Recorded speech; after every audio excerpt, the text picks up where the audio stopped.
There's two things that happen around this time of year, and that is the holidays and too many birthdays for me to keep up with. And when all of those require presents, it's extra stressful. That's why Uncommon Goods makes holiday shopping and birthday shopping stress-free and joyful, with thousands of one-of-a-kind gifts you can't find anywhere else. Uncommon Goods has something for everyone. Genuinely, I was going through so many book lovers presents, and I was like, I know this is supposed to be a present for someone else, but like, what if it was for me?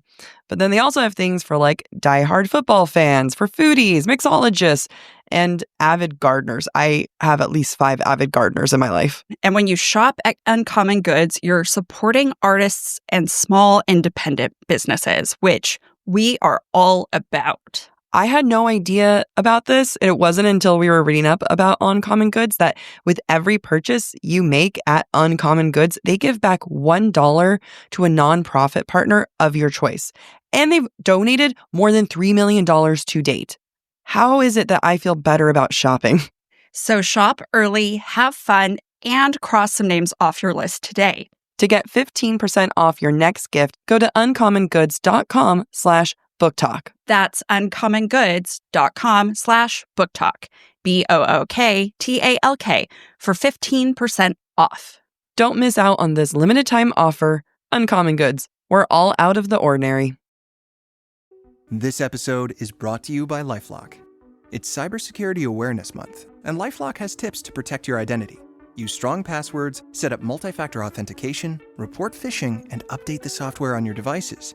And for comprehensive identity protection, let LifeLock alert you to suspicious uses of your personal information. LifeLock also fixes identity theft, guaranteed or your money back. Stay smart, safe, and protected with a 30-day free trial at LifeLock.com/podcast. Terms apply. Introducing Meta Ray-Ban Display, the world's most advanced AI glasses. With a full color display built into the lens of the glasses, it's there when you need it and gone when you don't. Send and receive messages, translate or caption live conversations, collaborate with Meta AI, and more. Be one of the first to try Meta Ray-Ban Display. Visit meta.com/Meta Ray-Ban Display to book a demo and find your pair.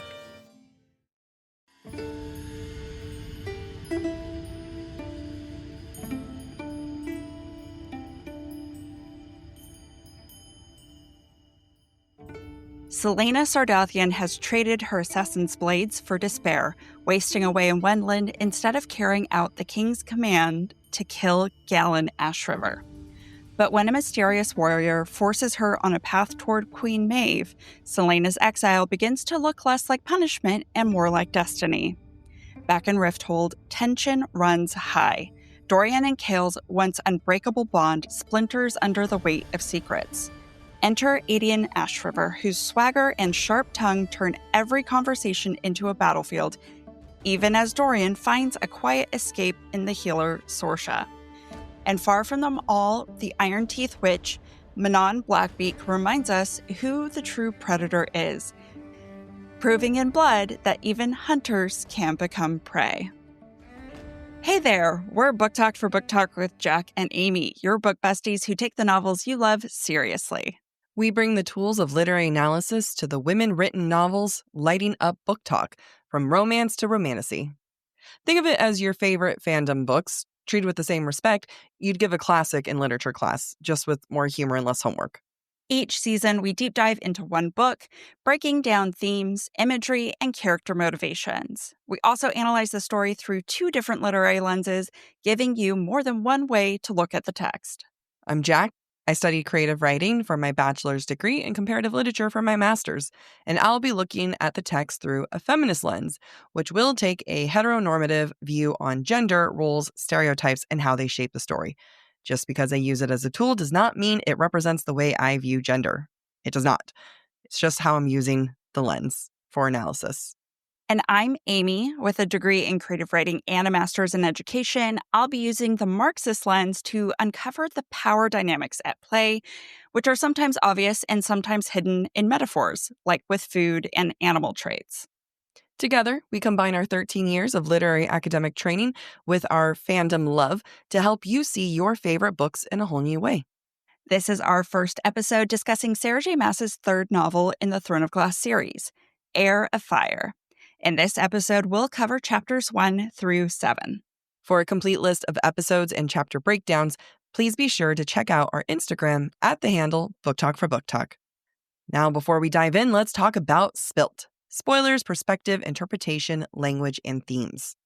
Spoilers. This episode covers Heir of Fire with full context from the first 3 books, that being Throne of Glass, Crown of Midnight, and Heir of Fire.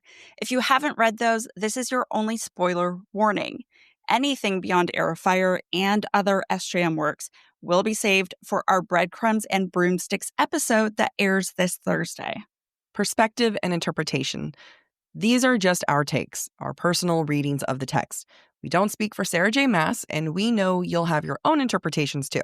We love hearing them, so share anyway. Language. We use explicit language and we can't help ourselves, so keep your headphones in and the kiddos away. Themes. We'll discuss tough topics like sex, violence, abuse, depression, self-harm, and death. We do our best to flag heavier moments where we can, but listener discretion is advised. As always, let's keep the conversation going. Tag us, DM us, or use the submission form on our website. And if you want exclusive content and live streams, you can find us over at patreon.com/booktalk4booktalk. Can't get enough of analysis? Make sure to check out the Subtext Society Journal, where we write think pieces discussing the romance and romantasy genre as a whole, the ongoing conversations in the bookish community, and insights on the publishing world. You can read our latest articles for free with no subscription required, but to receive the news articles in the future, make sure to subscribe. Want to be published? Head to the subtextsocietyjournal.substack.com to submit your article for a chance to be a paid contributor. The question we ask ourselves for this book, we're going to come back to this in the final episode, do we believe Celaena's character arc as she metamorphosizes into Aelin Galathynius? We ask ourselves a question each week, and for this week, we're starting with, do we believe the opening of Heir of Fire is adequately set up by the preceding events in Crown of Midnight, as well as the status of everyone and everyone's relationship? Themes we see in this section include depression, avoidance, and broken bonds. We start out with part 1, titled Heir of Ash, which honestly is pretty succinct at capturing where Aelin's mind, or Celaena's mind, is at, which is chapter 1. We start in a hugely different climate than the first 2 books, the Throne of Glass series. Unlike the snow or the cold or the, just bleak kind of seasons, we start out with this first sentence, quote, "Gods, it was boiling in this useless excuse for a kingdom." Now, for a first-time reader, this is likely not how we expect the novel to start out, given the events of Crown of Midnight. She's off on this big assassination mission. Everything was very dramatic with the reveal of her identity. And oh my God, it's hot. At the same time, it's also classically Celaena, because despite the Aelin reveal of her identity, Celaena still views herself as Celaena. I think it's also a nice nod to her fire magic, one that we know Celaena hasn't come to terms with, and that's reflected in her disdain and resentment of the weather. I mean, I love this opening sentence too, but I actually found it to be kind of weird and really different because if you think about the first 2 books, it's very distant third. And the fact that the very first sentence is, "Gods, it was boiling in this useless excuse for a kingdom." Even in general, in SJM books so far with Crown of Midnight, Throne of Glass, it's rarely that narrow of a third person. And the fact that we're getting that at the start of this book is very interesting. It's almost like Celaena doesn't even have enough energy to block out the reader. That's a great point, because those first books definitely don't start with us hearing the thoughts in Celaena's head. We start out really quickly with Celaena comparing herself to food. And guys, it's been how many seasons now? This is maybe I'm trying to do math and I'm not doing it very quickly, 9th SJM book that we've covered. So by this point that I'm talking about food is power. Or in this case, weakness. Celaena is, quote, "slowly baking in the sun like the loaves of flatbread the city's poorest citizens left on their windowsills because they couldn't afford brick ovens." So Celaena, comparing herself to food, by the way, the food of the poorest citizens, sets her up to be easy pickings. She is the prey to someone else's predator. This is not the assassin we're familiar with. Something's off. This is setting the tone for where Celaena is at. This is also confirmed by the fact that, quote, she'd resorted to swiping tegya and wine off vendors' carts since her money ran out. The wine was a taste she'd initially spat out, but now very, very much enjoyed, especially since the day when she decided that she didn't particularly care about anything at all. AKA, Celaena's drunk and not in control. She has no plan, she has no purpose, and she has nowhere to go. It's funny because in the Breadcrumbs and Broomsticks episode, we're going to talk about what we asked our listeners, which is, how do we feel about her being drunk and everything? And a little glimpse, a lot of people were defending her, which I get. But I would like to emphasize a couple things here. One, she is abusing alcohol as a coping mechanism, and she's 19 years old.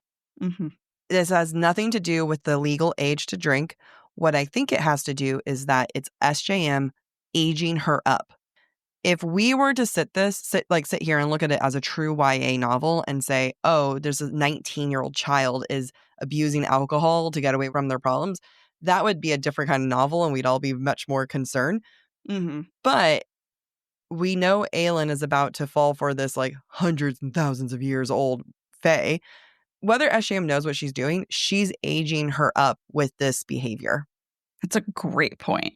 I actually find it problematic. I'm not a huge fan of that, to be honest. No. I'm not a fan of it. I'm glad you pointed it out, though. As I was writing it, I was like, ooh, I hate this. I actually really don't like that. Yeah, because A, alcohol abuse just isn't good. B, I feel like it normalizes it, especially at a young age. Yeah, it normalizes it. What I don't like is aging up a young character for the sake of making it okay for her to pair with a much older man. Yeah. That is predatory shit. That's you're so much wiser for your age. You're an old soul. You're an old soul. You know what I mean? And I just would like to normalize shaming authors doing that a little bit. At least let their frontal lobe develop. But yeah, so it was just an act like that where I'm like, oh, you're doing this to offset the Rowan shit later. Again, I don't think she actively is thinking that, but subconsciously, I think that's what the author in her is doing. Makes sense. To continue with this narrowed third person, we're seeing a lot more sass from Celaena, quote, just as she'd been ordered by his grand imperial majesty and master of the earth, the king of Aderlin. I'm pretty sure that master of the earth is not one of his titles. So, she's given up. She's exaggerating. She is sassy. I want to take a moment to appreciate, though, some of the imagery that SJM uses to really show Celaena's mental state. Quote, she'd realized that she'd rather sprawl in the shadows that had long since been burned away by the relentless sun. This land is making her face her own issues. The shadows that had long since been burned away. So her own issues, her own being able to hide from her identity is being burned away. She is now forced to deal with her identity. Subtle imagery, but we love it. It's beautiful. Great job. Thank you. Good job, SJM, whichever one. I was saying you did a good job. Oh my God. Thank you. If you thought we were going to be done shitting on Nehemia just because she's dead, think again. Think again, bitch, because we are back. Quote, you are nothing but a coward. Nehemia had said that to her. Every slice of that wedding stone had echoed it. Coward, coward, coward. The word had trailed her each league across the ocean. Nehemia calling her a coward, and then the way that things were left with Chaol, and then the fact that she has to deal with her true identity. There's a lot of shit happening. I get that it's piling up, but we're going to hyperfixate on Nehemia's words because it's almost easier to face being told that she's a coward than face her true identity. That's a great point. And it's definitely a signal of Celaena succumbing to her current state of depression, because that's what this is. even though as she recounts her journey across the sea, it comes across that she was kind of hell-bent getting to the capital so that she can figure out how to keep her vow to free Eelway and how to find and destroy word keys. She was pretty determined, but that changes at some point. So let's dig down and find that. Quote, hurrying to the capital had also provided some activity after weeks at sea where she hadn't really felt like doing anything other than lying on the narrow bed in her cramped cabin or sharpening her weapons with a near religious zeal. Hyperfixation, as Jac called out, that's definitely a symptom of depression, as is the lethargy. Just laying on the narrow bed, doing nothing. I identify with that. I mean, not a narrow bed, but just lying in bed. And, she maybe has tried to jumpstart her motivation by hurrying to the capital, but we're finding her laying on the roof, drunk, drinking, eating flatbread. So she hasn't really rallied here. Celaena does also admit, quote, she'd gladly destroy herself to carry it out, it being destroy the word keys. Just her, just him being the king of Aedion. Just as it should be. No loss of life beyond their own, no soul stained but hers. It would take a monster to destroy a monster. So this is a little glimpse into how Celaena views herself. Not only is she fixating on Nehemia calling her a coward, she's also convinced herself she is a monster. And that is how she is going to treat herself and expect others to treat her throughout the course of the novel. Mm-hmm. Just a quick side note, during this recounting of her journey, Celaena convinces herself that she needs to seek out Queen Maeve to get answers. And there's always meaning in names when SJM is involved. And Maeve has Irish origin, meaning she who intoxicates or she who rules. And I feel like She who rules. I'm just gonna throw that out there. I'm going to go with she who rules. Yeah. A little bit more imagery that SJM is doing, and dare I say a callback. Quote, there was nothing left in her. Not really. Only ash and an abyss and the unbreakable vows she'd carved into her flesh to the friend who had seen her for what she truly was. This might be me reaching, but when I hear abyss, it made me immediately think of the chasm that Celaena dreamt of in the previous book. And that chasm was growing larger and larger throughout that second book. And there was a stag across the way, and she was getting farther and farther from the stag. So just the fact that she's describing this as only ash in an abyss just reminds me a little bit of that chasm. Good callback. Thank you. Celaena sees a group of refugee women who are on a boat on the way to Wendelin and is worried for them. Quote, yet Wendelin's officials could later bring them to a quiet part of the city and do whatever they wanted, sell them, hurt them. They were refugees, unwanted, without any rights, without any voice. Freakishly accurate for today, all right? Because books are political. If this is somehow your first episode with us, guess where we land? Anyway, books are fucking political. Look at this. But what we also see are hints of Celaena being protective of women. And we've had, I would say, one moment of that before. And that's when she had a flashback to Endovier, how women were being assaulted there and she killed some of the guards. But we really haven't had that from her since, because we've only seen Celaena around Caltaine and Nehemia. And I just find it to be refreshing to see her in a world that's not confined, where women are being pitted against each other, and that she actually has this protective nature come out. I am glad you brought that up, because this is an example of a time where Jac and I can read the same thing and think different things. Not that I'm countering what Jac is saying. I think this is a great example of Celaena being an unreliable narrator when she describes these refugee women. I'm going to read a little bit more of the section that Jac touched on. Quote, many of the women were scarred inside and out, their eyes gleaming with echoes of whatever horrors had befallen them in Aedion. So even after she'd vanished from the ship during the chaos of docking, she'd lingered on a nearby rooftop while the women were escorted into a building to find homes and employment. But she hadn't lingered merely from paranoia. No, Nehemia would have remained to ensure they were safe.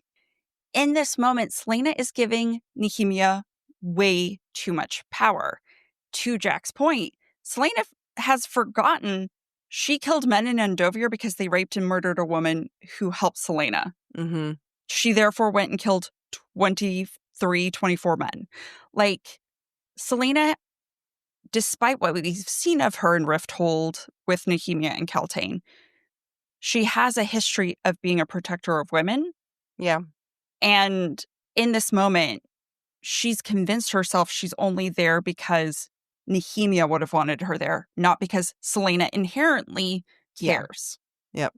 So, that being said, as readers, we need to take Celaena's point of view with a grain of salt at times. That's funny. I agree. I don't think this is us having separate point of views. I No, think no, we're no. just diving into the psyche. Only because people will have, like, there are sometimes there are scenes where I look at it through a feminist, you look through it through a Marxist, and it's truly separate, and those are really fun. Yeah. Just you wait, guys. All I'm saying is that we can read the same thing and Yeah. have similar thoughts, but think of them in different ways. Yeah. Yes. I just was thinking it's funny that SJM was like, ooh, I got rid of 2 women here. Time to replace them with 2 more. Sorscha and Manon. Yeah. Later, as Celaena tries to appreciate the sounds of the city around her, she thinks, quote, Nehemia would have loved this place. That fast the world slipped, swallowed up by the abyss that now lived within her. Nehemia would never see Wendlin, a dead weight pressed on Celaena's chest. What I'm taking from this is that Nehemia anchors Celaena in her grief and despair. She's dead weight. Yeah. It's interesting, the idea of, like, Nehemia will never see Wendlin. It's not like Nehemia had intense expressed interest of, like, God, all I ever want to do in my life is see Wendlin. Mm-hmm. I actually think that it was an interesting thing for her to say, like, she'll never see Wendlin because Wendlin represents her, Aelin, Good because that's where her point. mother's from. So, because at first I was, like, making fun of Celaena in my head, where I was like, oh, she'll never see the place that she never said that she wanted to go to. Mhm. But then I was like, oh, wait, Wendlin means a lot more. No, that's a great point. I didn't even think of it that way. In my mind, Celaena's just adding emotional weight to something that doesn't need emotional weight. Oh, absolutely. I'm sure she's, like, looking at the bread. She's like, she'd love this bread. It's horrible because we're making fun of someone who lost someone, and, like, that is absolutely horrible. But we have to be critical of Celaena. We have to be, and we can only do that by being assholes. It's our brand. Celaena, if you couldn't tell, is in a funk. Quote, she found it suddenly very difficult to bring herself to care about anything at all. Whatever determination, whatever rage, whatever anything she felt upon leaving Aderlin had ebbed away, devoured by the nothingness that now gnawed at her. Another quote. I'm going to just list a couple of quotes here. As the days wore on, she found it suddenly very difficult to bring herself to care about anything at all.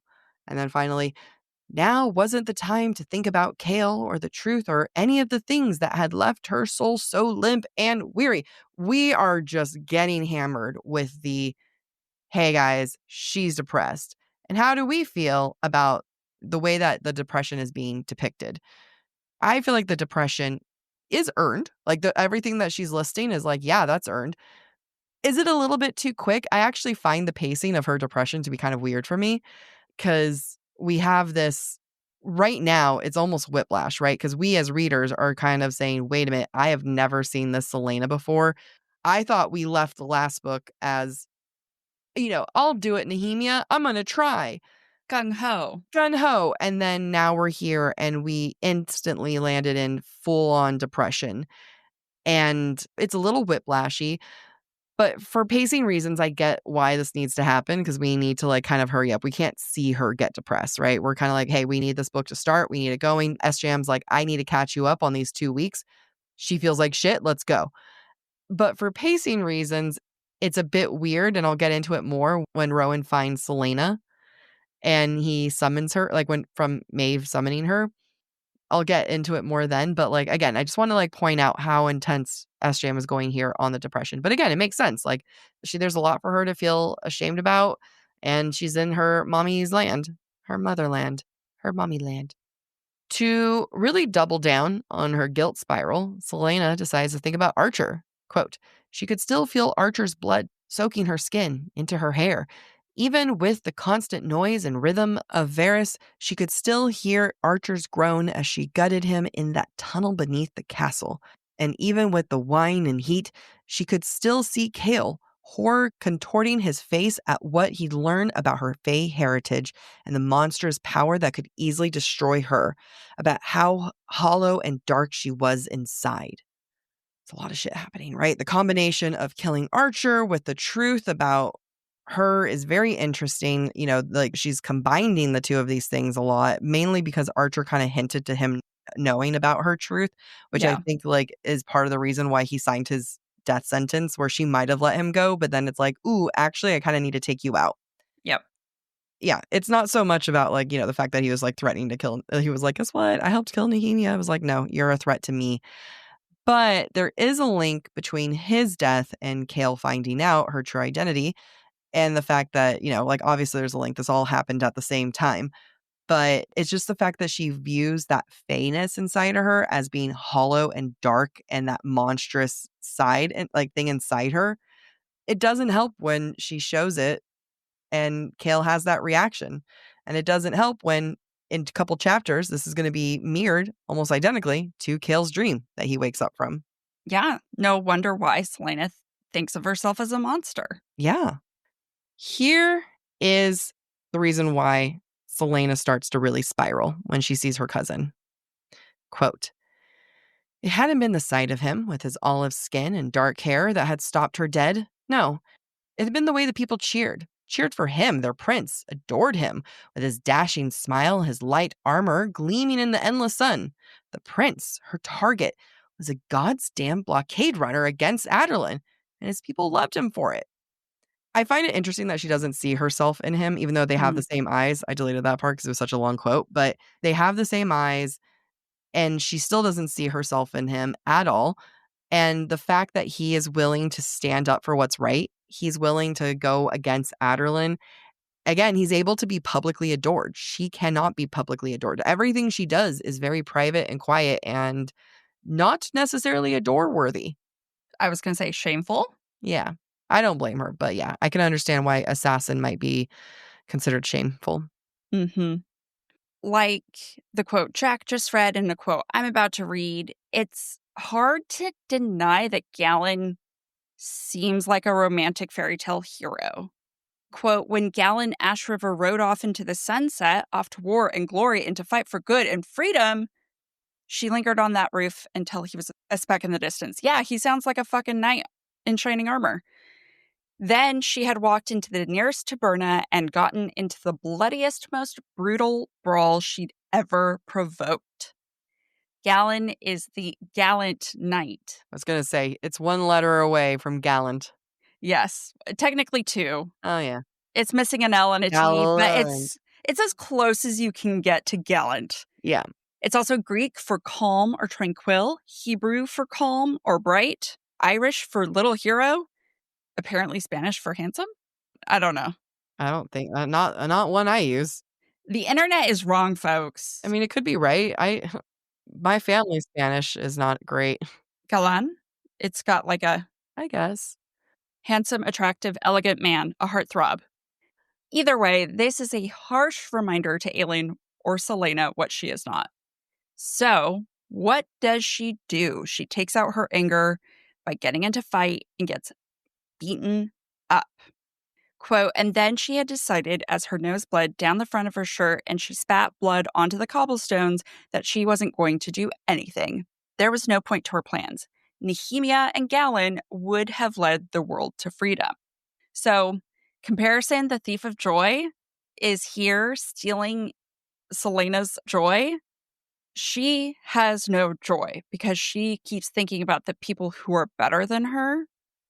And so when she's going to meet others, aka individuals like Rowan, others at the fortress, she's going to be a bitch and antagonize them because she doesn't think she should be alive. Yeah. Let's just not forget that. Let's not forget it. That's why it hurts to see him. He's everything she's not. He's willing to fight. What I want to ask here is if Celaena has fundamentally changed. And this is why I ask, because of this quote. Celaena vowed her stupid, pitiful vow was worth as much as mud when there were beloved heirs like Galen who could do so much more. She'd been a fool to make that vow. Have we ever seen her really give up on a vow like that before? I mean, she's in a depression and she's spiraling, but think of it this way. One of the things that like Chaol and her bonded on was essentially this like sense of honor and vowing. Mm-hmm. You know, we talked about it being a huge part of Chaol's identity, but it is a big part of Celaena's identity too. And this is her giving up on that very quickly, very early. And, regardless of what story you're in, a blood vow, which is what Celaena did, is like the highest form of a vow that you could possibly have. Mm-hmm. So for Celaena to give up on a blood vow this early tells you how far she's fallen. Like, it's pretty bad for her to have fallen that fast. Also, she compares herself to being worth as much as blood, which is, again, an indication of how low she is, how worthless she feels. And we have to point it out because she's got to recover from all of this. Also, the fact that she's kind of comparing her own blood as mud. That's a good point. Like, this is a blood vow and it's worth as much as mud. SJM is really catching us up on where Celaena is. Again, we'll talk about it more at the end, but I do find it to be kind of hard where SJM's like, my characters start here, and I'm going to front load the shit out of this, and I need you guys to get on board. Yeah. Quote, at Nehemia's half-frozen grave over a month ago, and everything and everyone else she'd failed. Just like her amethyst ring, which she'd gambled away every night and won back before sunrise. It's very reckless of her jewelry. And it's interesting because that was a moment, her relationship with Chaol was very an interesting one because there were these moments of her embracing that femininity. We know there's that intense femininity within Celaena. She loves jewelry. She loves clothing. Again, heterotypical normatives here that we're talking. But this ring that Chaol gave her, I actually, if you remember, compared it to a purity ring back in the day. And she slept with Chaol. And so there's this idea of her giving away her purity and claiming it every single time, every night, and not being able to let him go. I think it's interesting that not only is she trying to let it go, but can't let it go, she's willing to use violence to take the ring back instead of like gambling it back or like being a card shark or whatever and fooling people into thinking she's bad at cards. Like, she's so desperate to get it back, she's willing to pull her dagger on people and demand it back. Yeah. Which I think for me is a level of intensity and maybe a level of denial about that relationship being over. Yeah. Because he did say, I love you. And she is the one who didn't return that when she left. However, she's still struggling with those feelings. She didn't return it verbally, but she made it very clear to the reader that she did love him and does love him. And love like that doesn't disappear in 2 weeks. Right. Take a sip. Yeah, take a sip. Celaena starts walking, and a vagrant woman mistakes Celaena as another vagrant. If anything, a more vagrant. Quote, the tang and reek of the woman hit Celaena before she saw her. Then wide yellow eyes were in her face, and a pair of withered, cracked lips parted to hiss, Slattern, don't let me catch you in front of my door again. Slattern? She really dug in the vocabulary keep there. Maybe, that's a common word in Wendland. You don't know. How the fuck did she even look it up? Like, I don't know. It's a very particular description slur. I don't even know whether it's a slur, but it's a very specific description of a woman who is untidy. And slovenly. Yeah, like what choice was that? Honestly, it's an impressive use of vocabulary. Yeah, I would love to know if SJM already knew that word or if she looked it up in a thesaurus. Or did she control synonym from the Word document? It is interesting, though, that this is actually the first moment that Celaena's going to have a certain level of shame is when she's like, oh my God, you're confusing me as one of you, or I'm just as bad as her. Like that, there's like a certain level of vanity that comes out there. You know, it's the fact that herself, the woman, the slattern, is insulted.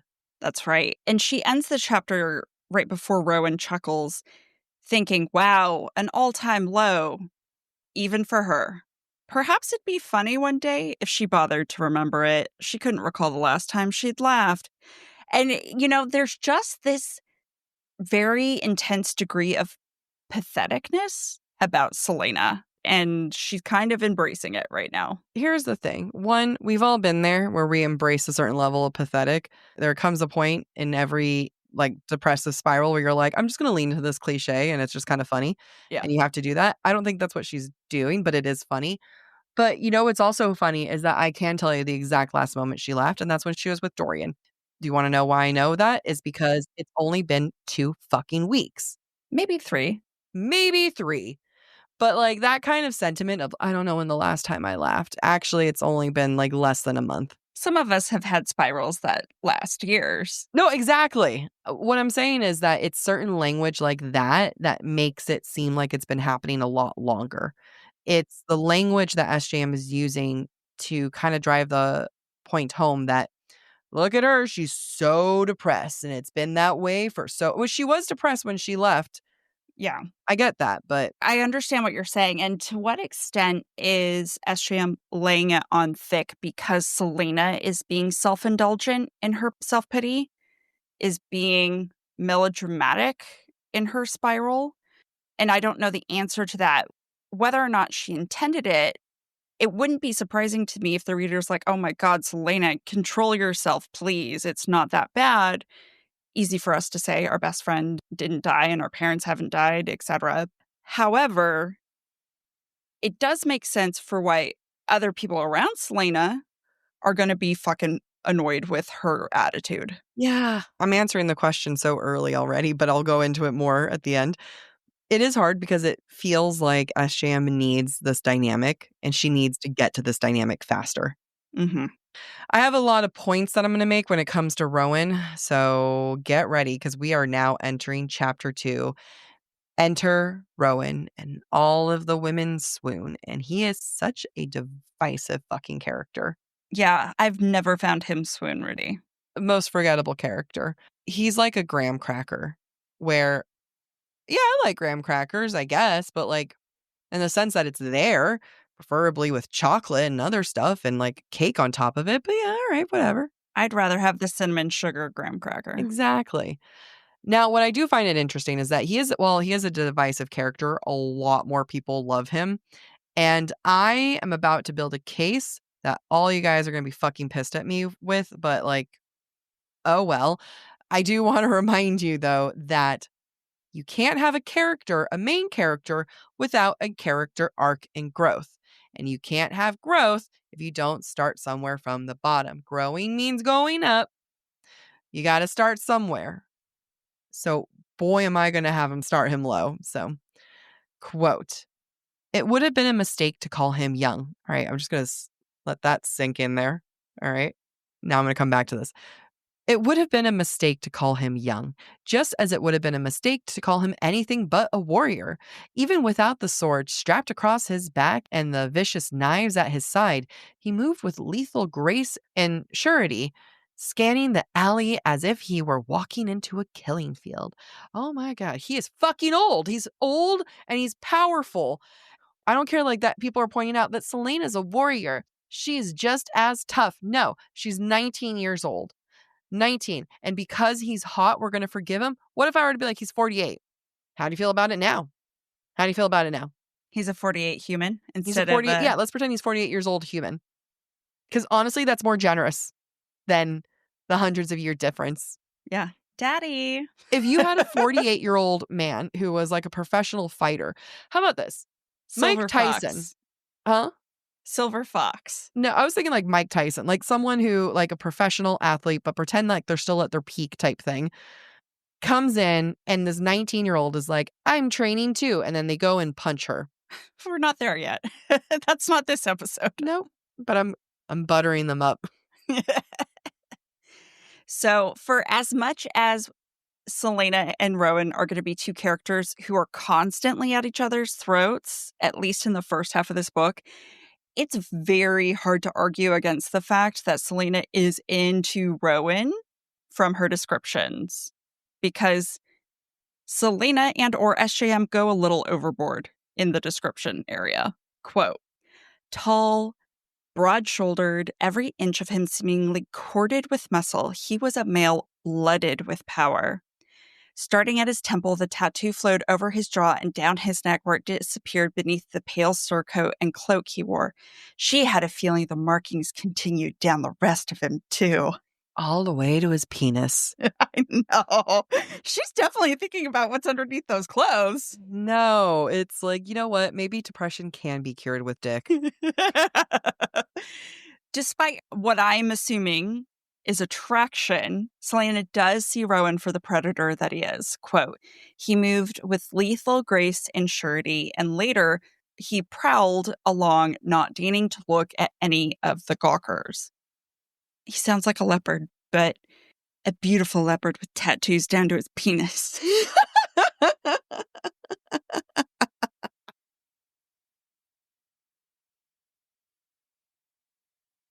A beautiful leopard with tattoos down his penis. Should be a writer. That was poetic, Amy. That was. Did you want to say something before I continue? No, I just can't go to the zoo now. That's fair. This is such a random side note. Went to the Natural History Museum here in LA. They have a cat exhibit. So, every type of cat, lots of skeletons, lots of taxidermy, et cetera, et cetera. Every taxidermy that could have balls had balls. I'm like, you didn't neuter them?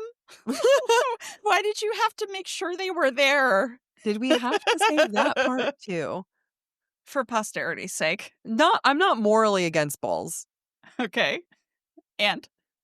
But it could be worse. I think nature gives a bad rep to balls. Okay. I'm going to stop talking. Yeah, that's a good idea. So there's a moment when Celaena goes to touch the eye of Elena at her neck for protection, which is when Celaena remembers she gave the necklace away to Chaol. Quote, he'd probably thrown it away as soon as he figured out the truth. Then he could go back to the haven of being her enemy. Maybe he'd tell Dorian too, and the pair of them would both be safe.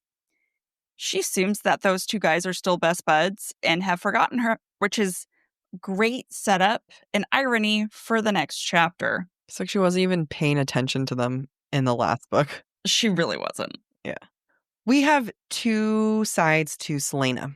Quote, she summoned her energy as best as she could and sauntered over to him, trying to remember what she might have done months ago, before the world had gone to hell. So this is Celaena, who we are very used to. We saw her in the first book, second book do this, where it was just a lot of false bravado, a lot of confidence. However, we then get this, quote, there'd be no fooling him with bravado, not in 1,000 years. He'd probably lived that long already. Perhaps there'd be no beating him either. She was Celaena Sardathian, but he was a Fae warrior and had likely been one for a great while. It's weird because she starts off with, I'm going to be confident, and the next paragraph is like, well, this isn't going to be rushed. And again, well, this isn't going to work. And again, I feel like this is rushed. Yep. She goes so quickly from bravado to, no, it's not going to work. But he doesn't even have a chance to say anything. She's like, hey, and then immediately gives up of like, well, he's old. He'll see right through me. So yeah, just a bit more. Yeah, and I'm trying to give SJM grace here. Is this how Celaena operates when she's depressed and or drunk? Like, I know when it's my time of the month, as soon as those hormones hit, all the motivation I had to do something yesterday, gone. Mm-hmm. I'm going to take naps for days. And boy, are you. Boy, do I. Like a 12-hour nap. Yeah. No big deal. So I don't know. Maybe this is reflective of SJM's experience with her mental health? I don't know. Mm-hmm. I'm not trying to excuse the way this is written because I agree with you. I don't think it's working. I think it's too rushed. But there's circumstances that we're not used to, and we need to figure out if that plays an element. Yes, exactly.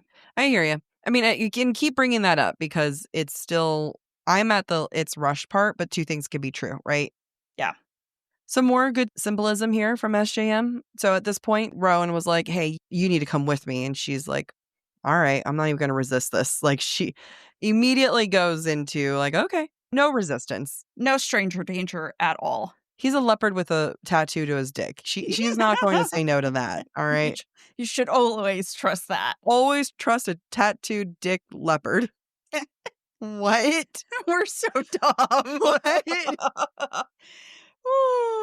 Okay, so here's some symbolism.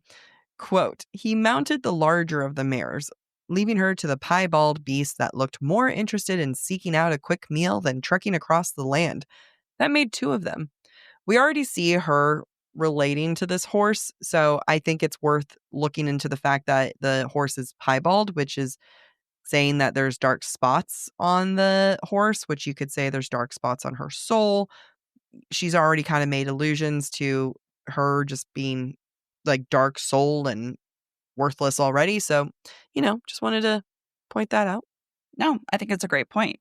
So as Celaena jumps onto her horse, quote, she stuffed her satchel into a saddlebag, angling her hands so that her sleeves hid the narrow bands of scars on her wrists. Reminders of where the manacles had been, where she had been. It was none of his business, none of Maeve's business either. The less they knew about her, the less they could use against her. I might be wrong, and I am often wrong, even though I don't like to admit it. But this might be the first time ever, or at least that I remember, Celaena being cognizant of the scars on her wrist from the manacles of Endovier, and then being self-conscious of them. I don't remember her being self-conscious of her scars at any point in time. I know she hid them a little bit more. I mean, there's more self-consciousness here. I know she just kind of like would have her sleeves brought down, but this is much more self-conscious, I'd say. Yeah, fair. And so why is she self-conscious? Is it because it demonstrates weakness that this part Fae princess was so weak to have been enslaved by mere humans? And it's also a visual reminder of why Celaena might think poorly of herself or be down on herself, because among the other royals that she knows of, she's probably the only one to be treated like a prisoner. Not even Nehemia was treated like a prisoner. And that's a weakness or vulnerability she doesn't necessarily want to expose. Yeah. After she's left with the stranger, we get a name. She doesn't even question it. And Rowan introduces himself and he's like, Rowan. I like to imagine that's how he sounds. Rowan. Just some quick summary. You could be like, what does Rowan represent? Well, in Norse mythology, Rowan was a tree called Thor's salvation because it saved the god from drowning. In Greek mythology, the Rowan tree sprang up from the fallen blood and feathers of an eagle that fought demons to recover a chalice belonging to the goddess of youth, Hebe. And then there's more. I think there's even another Celtic meaning and there's a lot of things. All right. Take your pick. There's a lot of meanings of what the Rowan tree could be. Represent, yeah. As he tells her his name, Celaena has another moment of finding Rowan attractive. Quote, his accent was subtle, lovely, if she was feeling generous enough to admit it, a soft, rolling purr. The leopard keeps coming back. Sounds like a pigeon. No, I can't roll my R's, and I'm very self-conscious of it. I'm sorry. Meow. Meow. Check out my spotted dick.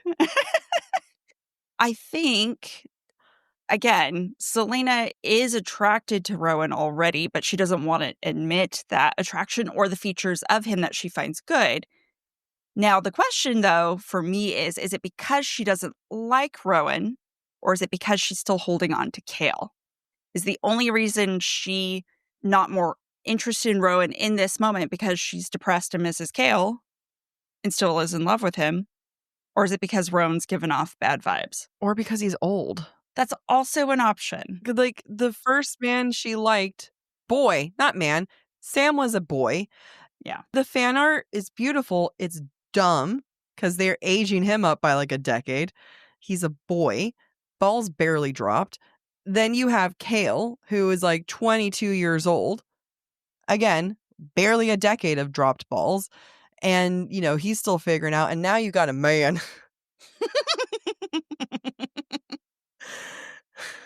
Allow me to build my case against Rowan. Or about Rowan, not against, not me. Quote, well, Rowan, he didn't like her tone one bit. His eyes narrowed slightly in warning. But she went on, dare I ask where we're going? She had to be drunk, still drunk, or descending into a new level of apathy. She's just talking to him in a sassy way. Like, that's literally nothing.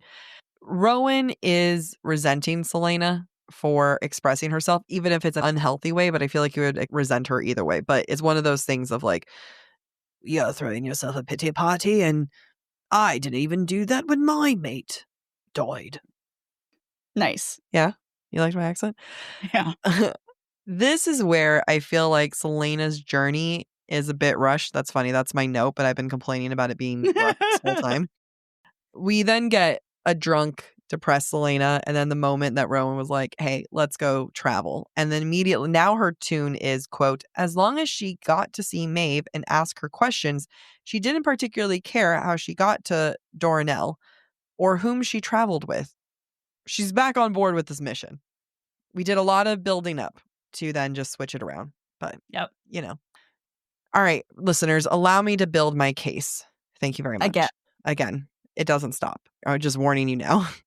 Quote, if he was truly as old as she suspected, she was likely little more than a speck of dust to him, a fizzle of life in the long burning fire of his immortality. He could probably kill her without a second thought, and then move on to his next task, utterly untroubled by ending her existence. What we are seeing here is a power difference, a very clear power difference. Celaena's 19. She's had, 10 years of experience? And then one of those years she was in Dovier. So 11, 10 years of experience. And we are going to say that she is equivalent and equal to this man, she is little more than a speck of dust to him. That's what you're going to say, is that she's equal? She's not. All right, SJM has made it very clear here that Celaena is not equal, that Rowan is far more powerful and far older than her and far more experienced. So please, no more saying that she's just as much of a fighter and a warrior as him. No. Plot twist, it's an ad break, but we promise it is still canon. I went on vacation recently to this really cute beach coastal town, and there was so much walking and so many fashionable people there, and thank God I had my Walk Slim sneakers by Vionic. I love my Vionic Walk Slim sneakers. They come with orthotics, which I normally have to buy separately for my regular sneakers. I was seriously able to walk miles in these things and not complain once. That's a big deal, guys. I do complain quite often. Give me a reason to complain, and I will find it, but not with my Vionic. Vionic's exclusive VO Motion technology is what sets them apart. They've revolutionized medical orthotics, and they continue that science today by engineering shoes that help you feel confident and walk confident. They also have these amazing Uptown loafers that I have. They're soft suede and leather in warm autumn shades, so you really get to look as fashionable as you want. They even offer a 30-day guarantee so that you can wear the shoes, love the shoes, or return the shoes within 30 days. You won't need to do that, though. What you do need is to use our code BookTok at checkout for 15% off your entire order at vionicshoes.com when you log into your account. It's a one-time use only, so use that code BookTalk, BookTalk, at checkout for 15% off your entire order. Vionic shoes, wearable well-being for your feet.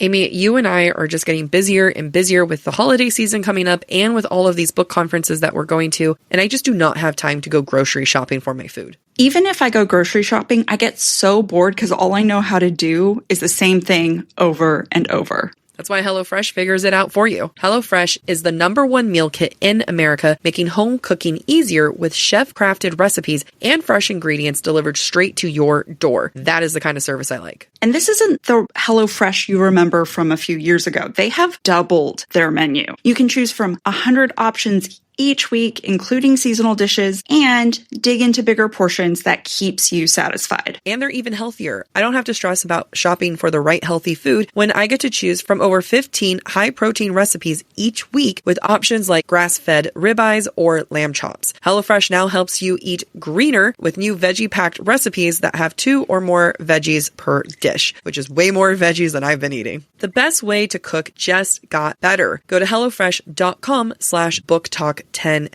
now to get 10 free meals plus a free breakfast for life. 1 per box with active subscription. Free meals applied at discount on first box. New subscribers only. Varies by plan. That's HelloFresh.com/BookTok10FM. That's BookTalk10FM to get 10 free meals plus free breakfast for life. AG1 Next Gen is a daily health drink clinically shown to support gut health and fill in common nutrient gaps. What I love about AG1 is the live probiotics that are in the drink in addition to the 75 plus minerals and vitamins. I've tried the probiotic pills and it just doesn't work for me. You are a probiotic girl. I try so hard. My favorite part about AG1 Next Gen is the fact that they have multiple gold standard clinical trials. In an industry where not everyone invests heavily on research, AG1 Next Gen goes to great lengths to continually invest in rigorous peer-reviewed clinical trials. Not only does AG1 support gut health, it also boosts energy, provides daily nutrients, and supports your immune system. Head to drinkag1.com/booktalk to get a free welcome kit, including a bottle of vitamin D and free AG1 travel packs when you first subscribe. That's drinkag1.com/booktalk. BookTalk. I have been looking for a multivitamin for a really long time, and Ritual has actually always been on my list to check out. And I am so happy that we are partnering with them today because Ritual's essential multis have the nutrients most of us don't get from our food and all in their clean, absorbable forms. They're super heavily researched, and there's no shady additives or ingredients that do more harm to your body, which is exactly what I need because I already do enough harm to my body. And I'm right there with you. I use the Ritual Essential for Women 18 plus, but I also really love their daily protein because getting protein is a full-time job, and Ritual helps me. I've been loving their Symbiotic Plus gut health because, as all of you know, my gut hates me. It gives you the necessary prebiotics, probiotics, and postbiotics for a healthy system. Their Essential for Women 18 Plus multi contains 9 key nutrients in 2 delayed release capsules designed for optimal absorption per day. Ritual's multivitamins are vegan, non-GMO, project verified, gluten, and made allergen-free. And even if you don't think you need those things, trust me, you need those things. Instead of striving for perfect health, aim for supporting foundational health. Get 25% off your first month only at ritual.com/booktalk. Start Ritual or add Essential for Women 18 plus to your subscription today. That's ritual.com/booktalk. BookTalk for 25% off. There's 2 things that happen around this time of year, and that is the holidays and too many birthdays for me to keep up with. And when all of those require presents, it's extra stressful. That's why Uncommon Goods makes holiday shopping and birthday shopping stress-free and joyful, with thousands of one-of-a-kind gifts you can't find anywhere else. Uncommon Goods has something for everyone. Genuinely, I was going through so many book lovers presents and I was like, I know this is supposed to be a present for someone else, but like, what if it was for me? But then they also have things for like diehard football fans, for foodies, mixologists, and avid gardeners. I have at least 5 avid gardeners in my life. And when you shop at Uncommon Goods, you're supporting artists and small independent businesses, which we are all about. I had no idea about this. And it wasn't until we were reading up about Uncommon Goods that with every purchase you make at Uncommon Goods, they give back $1 to a nonprofit partner of your choice. And they've donated more than $3 million to date. How is it that I feel better about shopping? So shop early, have fun, and cross some names off your list today. To get 15% off your next gift, go to uncommongoods.com/BookTok. That's uncommongoods.com/BookTok. BookTalk for 15% off. Don't miss out on this limited time offer. Uncommon Goods. We're all out of the ordinary. Let's talk about that visual of Celaena thinking of herself as a fizzle of life to his immortal fire. We saw Celaena powerful with her fire magic. You know, I think image is meant to be reminiscent of her fire magic. The fizzle is like maybe some oil in a pan that is being heated by that fire. Whereas Rowan is full immortal fire compared to the sizzling water on the concrete. It's God tier powerful by comparison. Yeah. And I think people, I'm going to say this without spoiling future books, but let's just say that Celaena becomes very powerful. Let's just say that. When she taps into herself, she's powerful.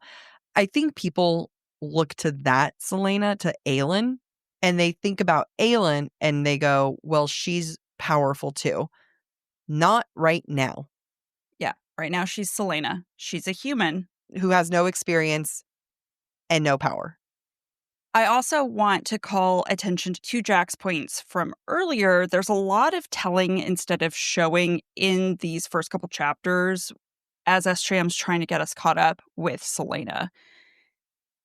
Celaena keeps observing that Rowan is a warrior and keeps calling him a warrior, but I think that's based on a lot of assumptions. She assumes there's a lot of hidden weapons under his clothes. Quote, he pulled his hood over his silver hair and moved ahead, though it was still easy enough to mark him as different, as a warrior and law unto himself. What does that look like? It's like when I walk through a bar. You are a law unto yourself. You are a law of physics. Your boobs are their own law of physics. Oh my God, thank you. Wow. I was hoping you would find that as a compliment. I do. I think that's the nicest thing you've ever said to me. It does remind me of Feyre calling Tamlin a warrior in A Court of Thorns and Roses. Yes, I see what you're saying. The only difference is that Aelin has a history of fighting, as much as like I'm shitting on it not being enough. And Feyre was just like, I've only spent time with my two sisters and a boy I have sex and hay with. I just don't believe. I agree. That she can look at Rowan and be like, he's a law unto himself. No, I agree. This is where it's good that this is third person, because if this was first person, I think we'd be shitting on it a lot more. And this is where third person is needed because SJM wants the reader to have a very distinct thought and feeling. Mm-hmm. And there's a lot of aggressive spoon feeding in these early chapters, especially with Rowan. And it's a lot of, he's powerful. Yeah. He's a leopard tattooed dick beast. Be afraid. Take a sip. Take a sip. I need that. We're now in chapter 3 and we're in Chaol's point of view, and he's having a nightmare where he sees Celaena killing Archer, and then Archer turns into Dorian. Chaol does not trust Celaena, but is still determined to protect her, at least like in his own mind, by not revealing her truth, because Chaol still loves her. Quote, Chaol still couldn't move, couldn't go to his friend or the woman he loved. I think this is like, I got really caught up in here because it's, third person past tense. So you can't say loves because that's present tense. Right. And I think that if it was past tense, it would have changed to the woman he had once loved. Yeah. Or had loved. Yeah, I agree. I think it's important because for both Celaena and with Chaol, there's still a lot of love there. There's still a lot of feelings. What I find to be the most interesting is the end of this dream. Quote, The dream shifted again, and Chaol was pinned beneath her as she writhed above him, her head still thrown back, that same expression of ecstasy written across her blood-spattered face. Enemy, lover, queen. He just had a sex dream about her. That's what that was. She Yeah. was writhing, head back. And right now, sex equals violence. Chaol is trying to process that. I think he's also trying to process the fact that he had sex with someone who's far more powerful and deadly than him and is a royal. We know how he feels about feeling like he's not superior or good enough to be, with Dorian in the friend sense. So there's a lot of complexity here. Chaol has always had a bit of trouble when it comes to powerful women.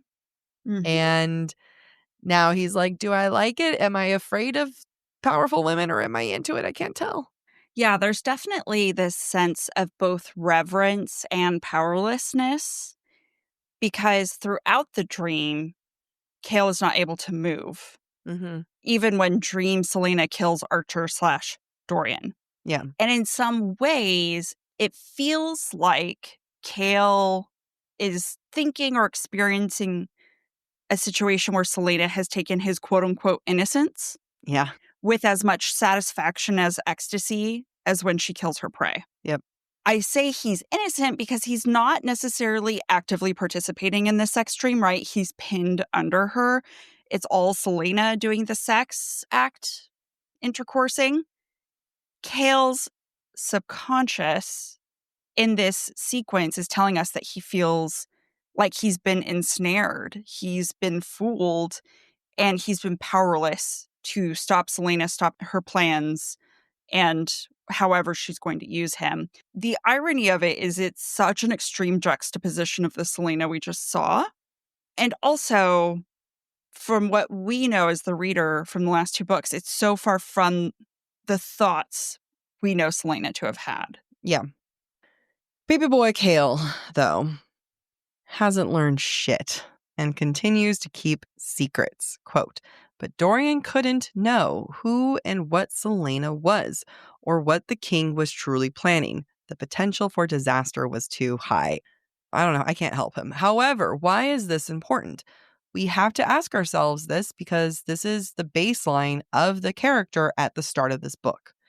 And we have to understand that I think it means something that he hasn't learned from the last book. He hasn't walked away from that big change of saying maybe, wow, that was really horrible, which, that kind of shows you that something even worse has to happen now. What are the repercussions? Has anything changed? But yeah. What has changed is the relationship between Chaol and Dorian. Their dynamics are so different from the first two books. Now, at this moment, Chaol is staring off into space, remembering his sex dream, and Dorian's like, what are you thinking about? And he asks, basically, was it about Celaena? Quote, Chaol gave an apologetic wince. Paragraph break. The crown prince didn't return Chaol's half smile. There is distance between the two, both in title. Dorian is more than just Dorian, but Chaol is just Chaol. As well as in the paragraph break. Yeah. Like their actions don't even occur within the same line. I love that. I love it. Yeah, and I bring it up because the paragraph break isn't necessary. But it's just good use of writing. Yeah, it's a good use of the actual technical side of writing to convey meaning.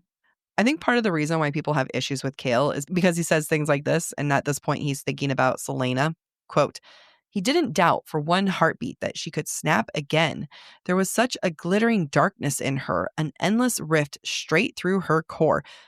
And I think people would read that and they would get immediately defensive of Celaena, being like, excuse me, like, how dare you go in on her like that? But is he wrong? He's always had a very brutal but accurate description of Celaena. In the first book, he was like, I can't trust her. And I know people were like, no, it's fine. But like, there was reasons why he shouldn't trust her. And I think we as readers need to continue to be honest about who Celaena is at this time. And she, in fact, did attack him. She, in fact, did go after Dorian. She, in fact, is currently in Wendelin in a drunken stupor. Like, is he that off? Well, and let's not forget, Celaena just said she has an empty abyss inside her. How is that any different from the endless rift straight through her core? Yep. Those are the same things. Good job. There's also something about the fact that in Chaol's description of that rift inside Celaena, he calls it a glittering darkness. Mm-hmm. Even if he can't admit it, it's almost as if Chaol finds like something beautiful and entrancing about that darkness. It's glittering. Yeah. To me, it's like a seductive kind of darkness. There's something, glittering is such a word choice, right? It has such a connotation. I mean, like the fact that it's glittering in its darkness, those are the two opposite things. When I think Right. glittering, I think like Taylor Swift I think wearing a sexy sequin dress. with your leopard. Okay. I'm never letting that one go. I know. Oh, damn it. Sorry, guys. The season's shot already. Well, let's take a sip. Now, at this point, we meet Aedion, and we've heard about him in the second book. It's been teased out, and we are seeing him very Celaena coded. Quote, "It was the way Aedion prowled towards the king's table, his shoulder-length golden hair gleaming in the torchlight as he smirked at them all." Again, very Celaena coded, but why is this important? Because if Aedion is just like Celaena, then what do we know about Celaena? She's always putting up a front. It's not what you think, what's going on underneath. There's ulterior motives, and that what you're seeing is just an image she's putting on. It's a great point. And there are going to be other clues that kind of allude to this as well. This same quote makes me think of Chaol as an unreliable and dishonest narrator just to the same extent as Celaena. Because the sentence starts out with, quote, "It wasn't that the young general was a threat. Rather, it was the way Aedion prowled." I'm like, he's a threat. That's a threat. I've never seen a bunny prowl. No, I haven't either. Yeah. He's also a leopard. Does he have a tattooed dick? I don't think so. Okay.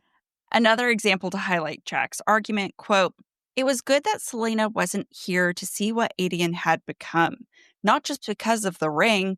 To turn on your own people." Aedion slid onto the bench across from them, grinning, a predator assessing prey. Like, when you can think of Aedion and Celaena so closely together, they have the same eyes, they have the same hair color. Do you not think, knowing that they were also brought up together, that they would have similar views on the world, on their responsibilities? I think it's weird that they're described as being so similar, grew up together, identical to each other, We're supposed to marry each other. and they were supposed to get married. We don't talk about that enough. The interaction between Chaol, Dorian, and Aedion says a lot of what's going on here. And they're all talking, and Aedion just wants to get laid, which is funny because it's like, I've seen this film before. And that's what happened with Rowan. That was the cousin's name, where it's just this, playboy from the outside going, "Hey, Dorian, do you want to get laid?" And then Dorian goes, "No, thank you." And then Aedion says, "More for me." And the very next thought is this, quote, "Chaol clenched his fists under the table. Celaena had not exactly been virtuous in the past 10 years, but she'd never killed a natural-born citizen of Terrasen." I think that's a really weird thing to think about after Aedion talks about having sex. It does not go smoothly. However, what did we talk about? We talked about sex and violence being linked between the two. And I think it's the fact that Chaol sees similarity with Aedion, and Aedion is out having a lot of sex, and he sees Celaena in her, and then it's like, she was virtuous. She didn't do anything. Ugh. Except take my innocence. Took his innocence. That's funny. Aedion is saying so much with the things that he's not saying also, which is very Celaena, and we should be reading between the lines here. Quote, "Aedion chuckled, finishing off the lamb. I am his majesty's faithful servant, as I have always been." Those Ash River eyes once more settled on Dorian. "Perhaps I'll be your whore someday too." First, I like the idea that he's eating lamb because it reminds me of like lamb to a slaughter or sacrificial lamb. And it's kind of the way that Aedion is, a sacrificial lamb.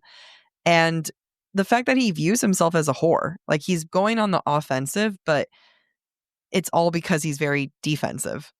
Yeah. I mean, and there's so much self-loathing when one describes themselves as a whore.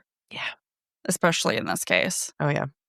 Not long before this particular moment, Aedion had also said to Dorian, quote, "Symbols have power, Prince," Aedion said, pinning him with a stare, Celaena's stare, unyielding and alive with challenge. This is significant and it's going to continue to be significant in Aedion's case.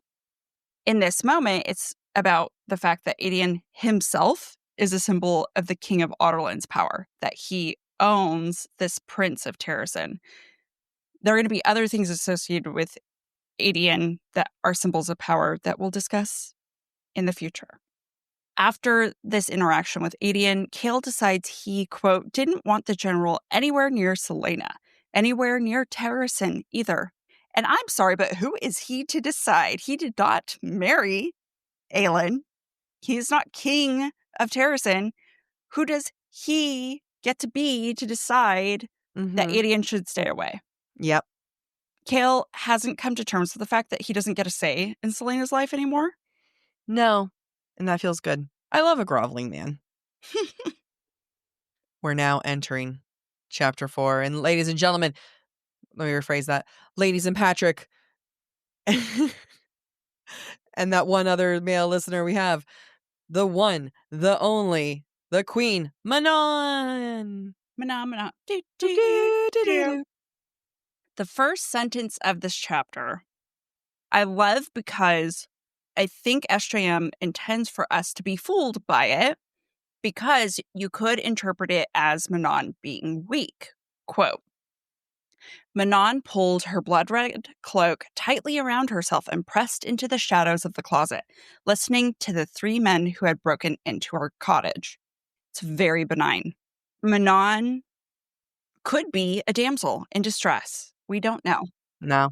But really, she's the wolf in sheep's clothing.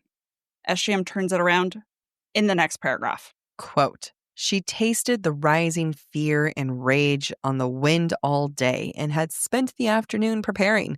She'd been sitting on the thatched roof." This is so interesting to me because I never realized how much SJM has Manon and Celaena mirroring one another right from the get-go. How did we see Celaena at the beginning of this book? Sitting on the roof. The main difference, Celaena's lost her shit, Manon's on her shit.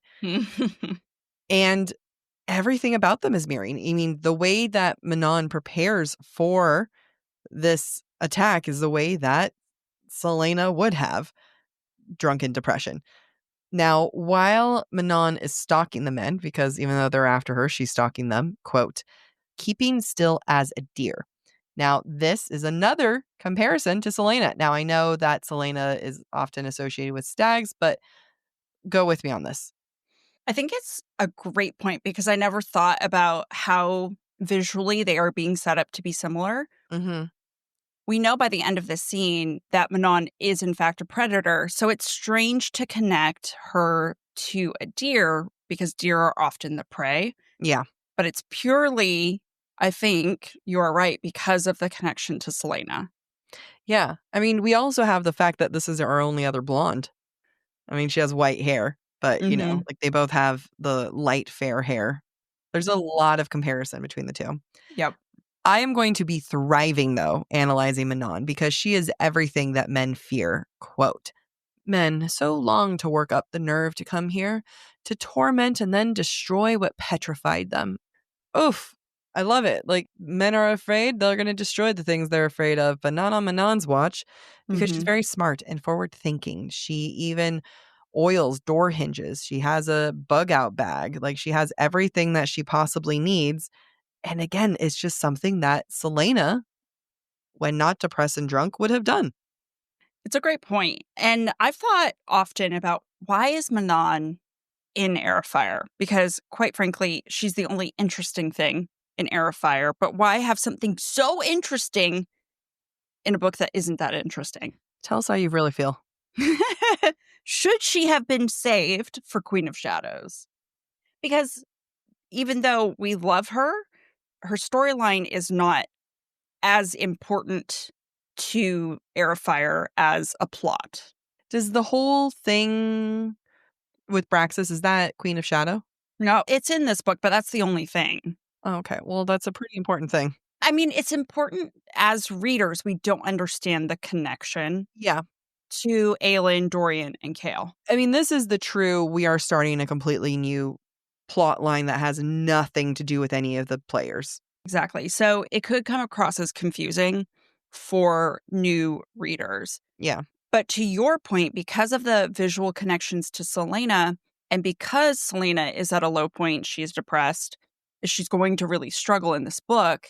I think as readers, we need a substitute kick-ass woman. We need a counterbalance. We do.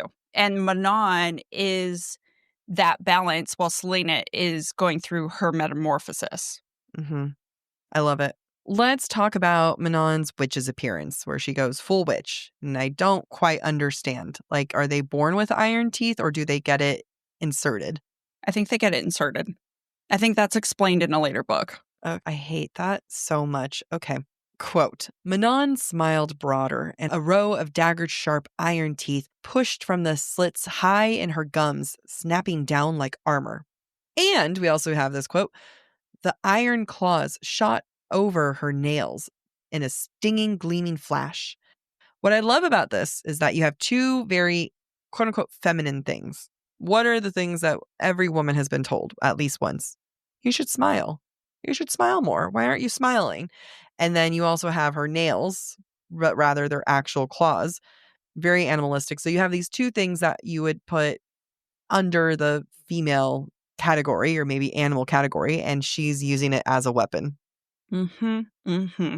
What I like even more is how much joy Manon gets out of all of this. Quote, and then just to really make him soil his pants, she flicked her wrists in the air between them. She is the perfect predator. She not only enjoys this, she's good at it. Mm-hmm. Quote, the second man also didn't get the chance to scream before she gutted him with 2 swipes of her iron nails.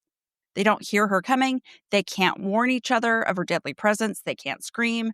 I mean, lions, tigers, and leopards and other predators wish they were as good as Manon. Manon does not need a tattoo to her vagina to be scary, you know? Like, that's right. She doesn't need a pathway. No, she doesn't need shit. No. She is the shit. She is the shit. Manon is everything the patriarchy fears. I mean, she goes in and like bites them, like straight up bites the neck and everything. She's rips out their throat. Yeah, it's amazing. Quote, the common watery taste of the man, laced with violence and fear, coated her tongue, and she spat on the wooden floorboards. She is calling their blood common and watery. I mean, it's saying that the blood is thin, that it's weak, that it's just like absolutely pathetic. I just love this idea of calling men's blood watery. Mm-hmm. Again, Manon has joy from all of this. There's a playfulness about it. Quote, she counted to 10 because she wanted to hunt and had been that way since she tore through her mother's womb and came roaring and bloody into this world. First of all, this is what it means to toy with your dinner. You know, toy with someone, play with your dinner. Let's count to 10 because I want to have fun, even though you're scared shitless. Mm-hmm. Also, I love this description of Manon's birth. The visual description of it makes it sound like she came out a born warrior with intentional violence. That's why I thought she was born with nails. No. You can see my confusion. I understand your confusion, yes. Thank you. Hope someone else was confused with me. That's fair. Now I'm like, I need to triple check, but I'm pretty sure they talk about it being a process to have them inserted. But regardless of whether or not she had nails, her description of being a vulnerable infant at childbirth is she tore through her mother's womb and came out roaring and bloody. Like it was, I caused the violence intentionally, not I'm a baby and I can't do anything about this. No, she came out being like, on my time, bitch. Yeah, on that's my fucking time. There is so much power to Manon and everything she does. What adds depth, though, to Manon, and what I love about her is the fact that she rejects the quote-unquote feminine, and also not even quote-unquote, but like women, quote-unquote soft women, quote-unquote. They were still out there, the self-righteous, insufferable Crokins hiding as healers and wise women. You know, you kind of have these ideas sometimes with healers being oftentimes associated with women and then these like wise women, and she was just straight up disgusted with them. Just not only does she hate men, she hates women too. Equal opportunity. I get it. Yeah. The chapter ends with a visual that goes back to Jac's comment about smiling. Quote, she found the farmer lost in the middle of the field, softly bleating with fear. And when he turned, his bladder loosened at the sight of the blood and the iron teeth and the wicked, wicked smile. Manon let him scream all he wanted. It's very anti-feminine. Yeah. The wicked, wicked smile. Yep. And the farmer is bleating like a goat, bleating with fear. Meh. And he is the sacrificial lamb to our goddess, killer queen Manon. I bow down. I love meeting characters that I know are too good for us. Yeah. Like they would never like us. Yeah.